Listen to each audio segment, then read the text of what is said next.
Good morning, dear student. Today we will discuss magnetic field direction and Biot-Savart law.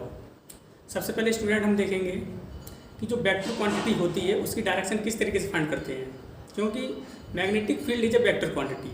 अगर आपको direction find करनी नहीं आएगी तो मैग्नेटिक फील्ड की वैल्यू हम फाइंड नहीं कर सकते, क्योंकि magnetic field is basically direction. Magnetic field जो हमारा डायरेक्शन पर डिपेंड करता है, तो सबसे पहले हम डायरेक्शन की बात करते हैं, किस तरीके से हम डायरेक्शन को फाइंड करते हैं। देखते हैं स्टूडेंट,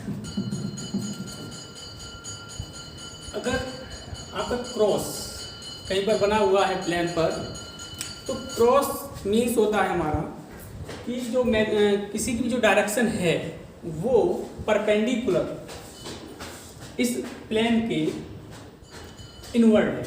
किधर है? इनवर्ड डायरेक्शन में है हमारा। कहने का मतलब perpendicular to the plane of the paper and directed inward. इसका मतलब है जो हमारी जो डायरेक्शन होगी वो इनवर्ड होगी, परपेंडिकुलर टू द प्लेन। और dot means perpendicular to the plane direction outward. अब हम देखते हैं किस तरीके से हम डायरेक्शन को फाइंड करते हैं। जैसे कि हमारा vector A cross vector B है, vector A cross vector B. अगर हमारा वेक्टर ए इस साइड में गिवन है और वेक्टर बी इस साइड में गिवन है और इसका एंगल है थीटा, तो हम देखते हैं vector A cross vector B की डायरेक्शन क्या होगी। तो सबसे पहले हम क्या करते हैं, राइट हैंड लेते हैं और फिंगर और थम्स को परपेंडिकुलर करते हैं, और फर्स्ट वेक्टर की साइड में जो वेक्टर में दे रखा है फर्स्ट वेक्टर, उस वेक्टर की साइड में हम फिंगर को इंडिकेट करते हैं, और जो सेकंड वेक्टर है उस डायरेक्शन में हम फिंगर को कर्ल करते हैं। तो थंब की जो डायरेक्शन होती है वही हमें रिप्रेजेंट करती है vector A cross vector B की डायरेक्शन। इसमें देखते हैं, इस वेक्टर ए है तो वेक्टर ए की डायरेक्शन में अलोंग करेंगे हम फिंगर को, और फिंगर को कर्ल करेंगे वेक्टर बी की डायरेक्शन में, वेक्टर बी की डायरेक्शन। तो थंब हमारा किधर जा रहा है? आउटवर्ड डायरेक्शन में जा रहा है ऑफ द प्लेन। तो इसकी जो डायरेक्शन होगी वेक्टर ए क्रॉस बी की, वो परपेंडिकुलर प्लेन होगी, किधर? आउटवर्ड डायरेक्शन में। जैसे सपोज दैट ये वेक्टर ए है और ये वेक्टर बी है। अब हमें फाइंड करना है direction of vector A and B. तो किस तरीके से करेंगे? क्रॉस का मतलब क्या है? इनवर्ड। तो फिंगर को कहाँ करेंगे? इनवर्ड डायरेक्शन में करेंगे, और हमारा वेक्टर भी किधर है? इस साइड। तो इसको हम ऐसे कर्ल करेंगे। जब इस तरीके से कर्ल करेंगे तो इसकी जो डायरेक्शन आएगी वो इस साइड में आएगी। सपोज दैट अगर क्रॉस है यहाँ पर, तो कहने का मतलब वेक्टर ए ये हो गया आपका और वेक्टर बी ये हो गया। तो वेक्टर ए और क्रॉस वेक्टर बी, तो इसकी डायरेक्शन किधर? अगर ऐसे है, अगर इसे देख लेते, सॉरी, वेक्टर ए और वेक्टर बी, तो थंब हमारा इस साइड में जा रहा है, तो वेक्टर ए क्रॉस बी की डायरेक्शन होगी इस तरीके से, direction of vector A cross vector B. क्योंकि हमें मैग्नेटिक फील्ड फाइंड करने के लिए क्रॉस प्रोडक्ट बहुत आवश्यक है, उसको पढ़ने के लिए, डायरेक्शन फाइंड करने के लिए। सपोज दैट अगर वेक्टर बी ये है हमारा और वेक्टर ए ये है, अब हमें फाइंड करना है direction of vector A cross vector B. तो वेक्टर ए हमारा ये है, तो फिंगर को इस तरीके से वेक्टर ए के अलोंग रिप्रेजेंट करेंगे इस तरीके से, और बी की जो डायरेक्शन है वो आउटवर्ड है, तो इस तरीके से इसको कर्ल करेंगे। तो थंब हमारा किधर जा रहा है? इस साइड। तो vector A cross vector B की डायरेक्शन क्या होगी? इस तरीके से होगी। अब हम देखते हैं बायो-सेवर्ट लॉ।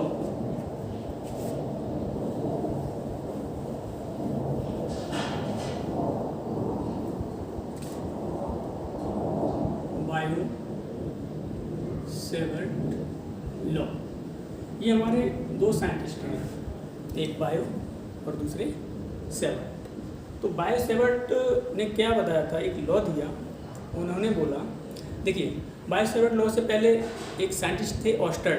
तो ऑस्टर्ड ने बताया था अगर कोई करंट कैरिंग वायर है, अगर उसमें कोई करंट फ्लो हो रहा है, तो उसके आसपास एक फील्ड जनरेट हो जाता है, जिसे हम बोलते हैं मैग्नेटिक फील्ड। तो कहने का मतलब अगर कोई करंट कैरिंग वायर इस तरीके से है, अगर इसमें हम करंट फ्लो करते हैं तो इसके जो आसपास जो है आपका मैग्नेटिक फील्ड प्रोड्यूस हो जाता है। कहने का मतलब current carrying wire produce magnetic field. तो इसी बेस पर बायो-सैवर्ट लॉ है हमारा।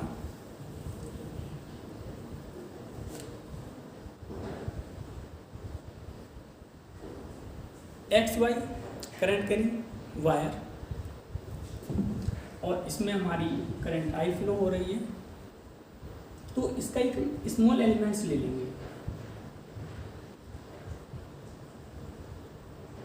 D L.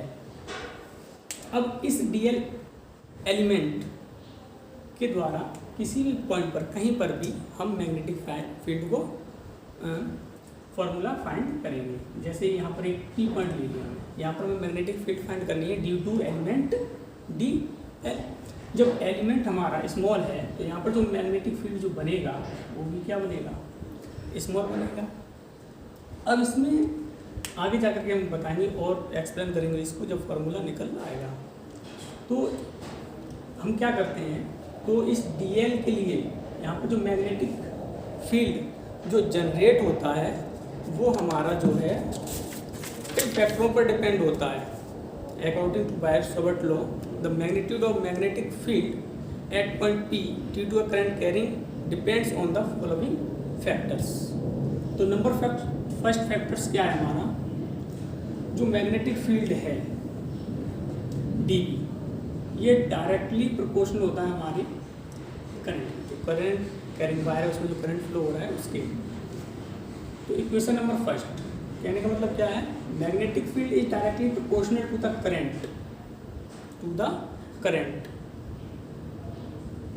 Through current carrying wire. Second क्या होगा, dB proportional dA, magnetic field is directly proportional to the small element dl of the current carrying wire XL. Third क्या होगा हमारा, डीबी प्रोपोर्शनल साइन थीटा,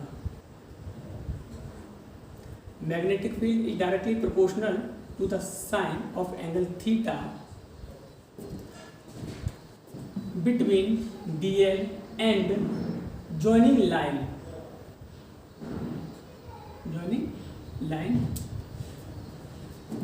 और fourth हमारा क्या होगा, dV proportional 1/r²।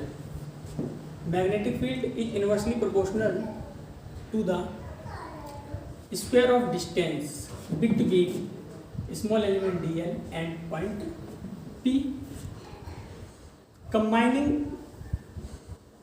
Four equation, dV proportional I D L sine theta upon r²।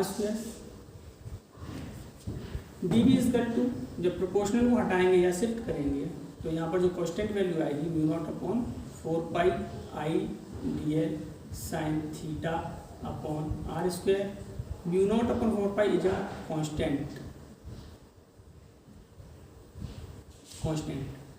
और what is μ0? What is μ0?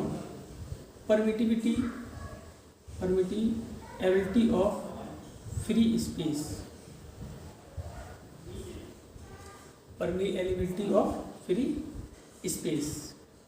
μ0 इसका होता है हमारा 4π × 10⁻⁷ weber per ampere metre, weber per ampere metre. अगर हम इसका वेक्टर फॉर्म देखते हैं,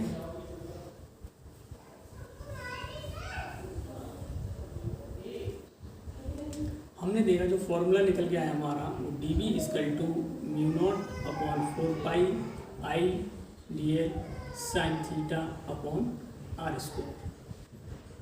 इसका जो वेक्टर फॉर्म है, तो बी एक वेक्टर क्वांटिटी है, तो इसमें वेक्टर लगाएंगे। μ0/4π कांस्टेंट है, ये स्केलर क्वांटिटी है, आई भी स्केलर है। अब इसका जो वेक्टर फॉर्म होगा वो होगा D L vector cross R upon magnitude of vector R का क्यूब। तो जो ये एंगल होता है, angle between dl vector and position vector, ठीक है। अब direction of dl vector, direction of dl vector along the current, जो हम डीएल वेक्टर की जो डायरेक्शन लेते हैं वो करंट के एलोंग लेते हैं। अगर करंट हमारा इस तरीके से फ्लो कर रहा है तो डीएल वेक्टर की को इस तरीके से रिप्रेजेंट करेंगे, ठीक। अब हम बात करते हैं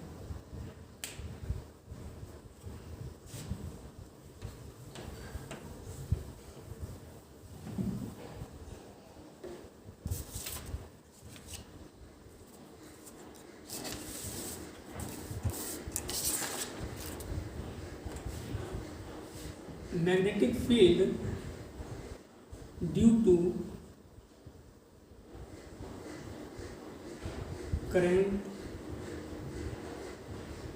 कैरिंग वायर या इनफाइनाइट वायर। सपोज हमारा X Y current carrying wire है, इससे स्मॉल डिस्टेंस डी पर at point P find out magnetic field. तो वायर का जो वाई एंड है,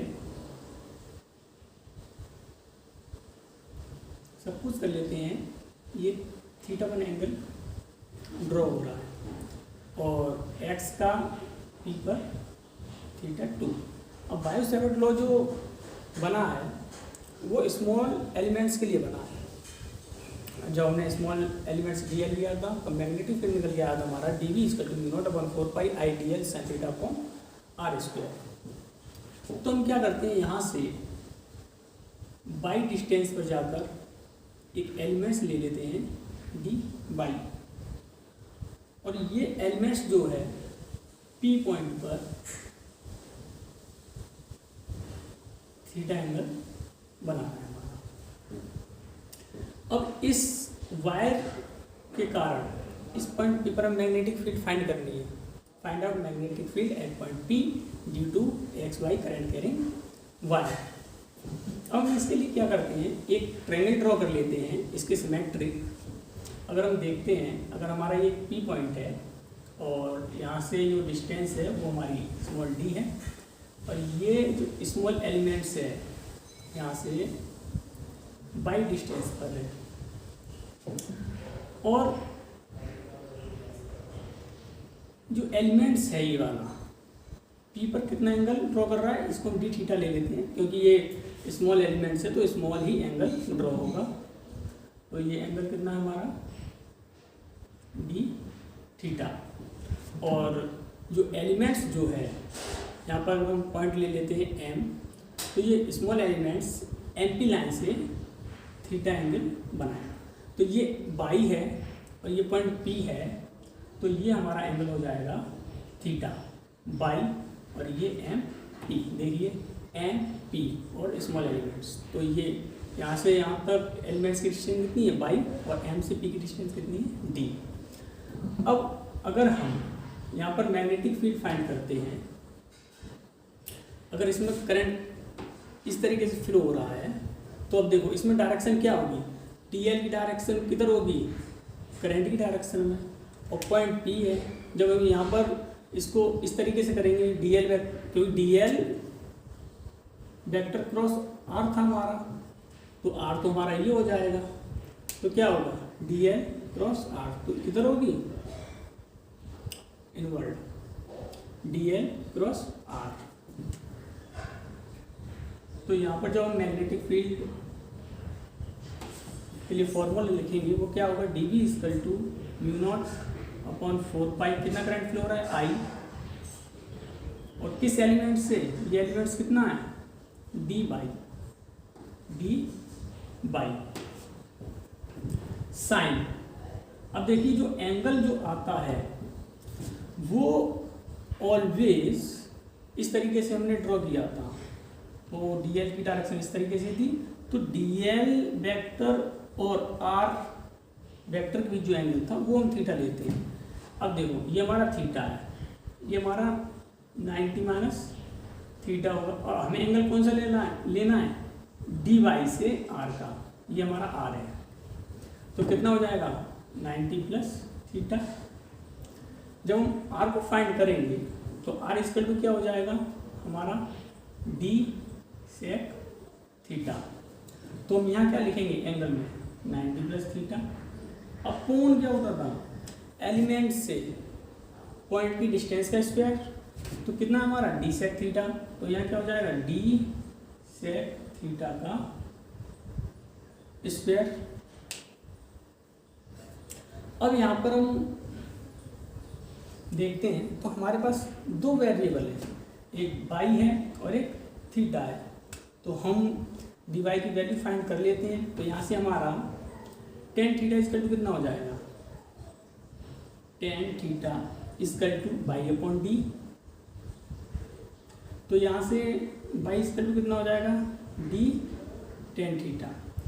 अब हम क्या करते हैं इसका डिफ्रेंशिएट कर देते हैं, तो बाई का कितना होगा D Y equal to D tan theta का क्या होगा सेक स्क्वायर थीटा और थीटा का डी थीटा, तो डी वाई इक्वल टू हमारा आ गया D sec square theta D theta. This value is putting in equation, जब इसमें पुट करेंगे तो हमारा क्या आएगा D V equal to mu naught upon 4 pi I D sec square theta D theta, और साइन 90 प्लस थीटा क्या बनेगा हमारा कोस थीटा, अपॉन क्या हो जाएगा D square sec square theta. अब देखो सेक स्क्वायर थीटा से सेक स्क्वायर थीटा कैंसिल हो जाएगा और एक डी से एक डी कैंसिल हो जाएगा, तो हम क्या बचेगा बच्चों mu naught upon 4 pi I cos theta D theta upon D. अब हमने एक स्मॉल एलिमेंट के लिए मैग्नेटिक फील्ड फाइंड कर लिया है एट पॉइंट पी पर, किस वेरिएबल के फॉर्म में थीटा के फॉर्म में। अगर हमें इस करंट कैरिंग वायर से कंप्लीट वायर से यहाँ पर पॉइंट पी पर मैग्नेटिक फील्ड फाइंड करना है, तो हमें इसका इंटीग्रेशन करना पड़ेगा। अब देखते हैं इंटीग्रेशन किस तरीके से करते हैं।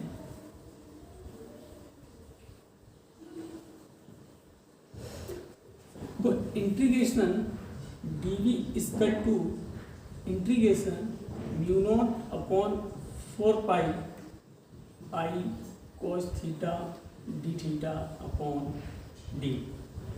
अब देखिए जो ऊपर से जो एंगल लिया गया है ये वाला एंगल कितना है हमारा थीटा 1, और ये कितना है थीटा 2, तो लिमिट हमारी कहाँ से कहाँ तक हो जाएगी थीटा 2 थीटा 1।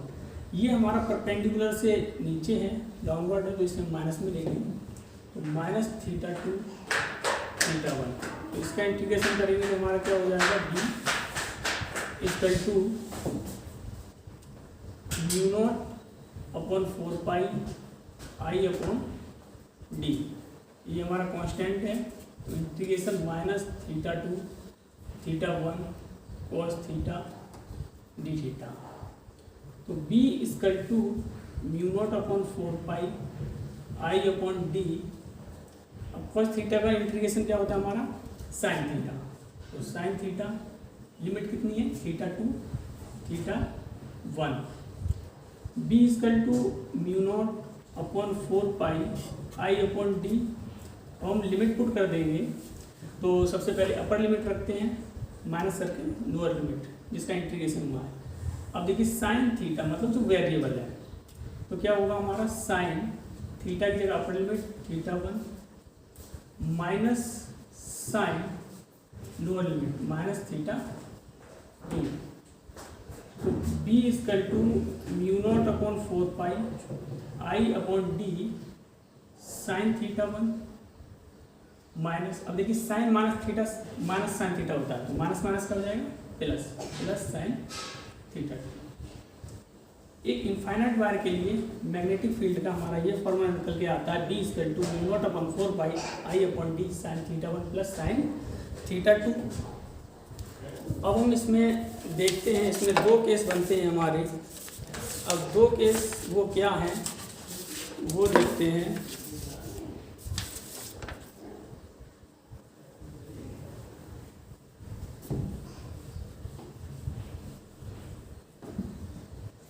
अब हम देखते हैं case first, semi infinite wire. तो कहने का मतलब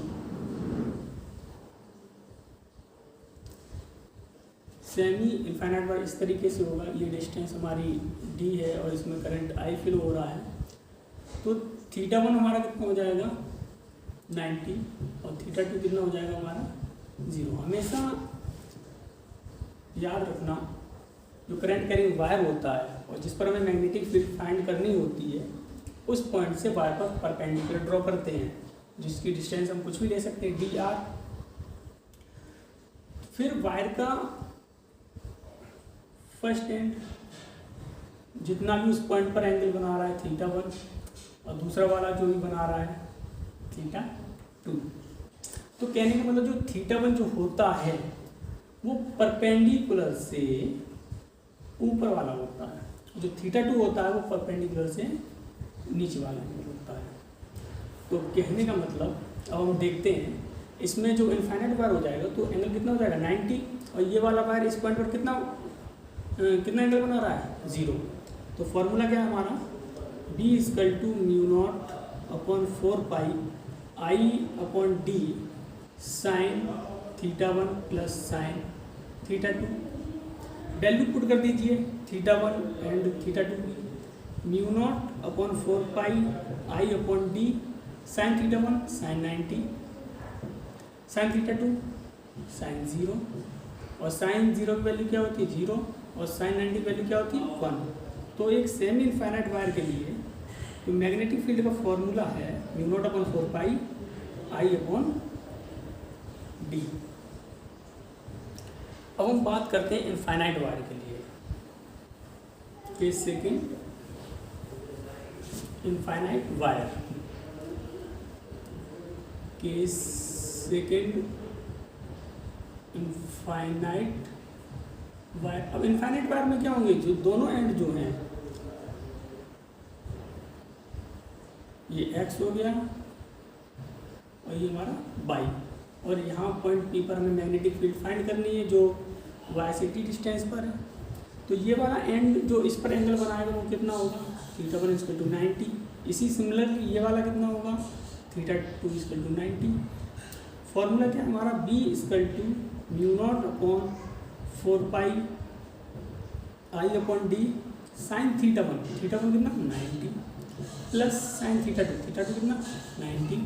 इसकी वैल्यू हमारी 1, इसकी वैल्यू हमारी 1। तो B = μ0/4 I/d 1 और 1 कितना हो गया 2। तो इनफाइनाइट वायर के लिए जो मैग्नेटिक फील्ड प्रोड्यूस हुआ वो कितना हुआ μ0/4 2I/d। Thank you student.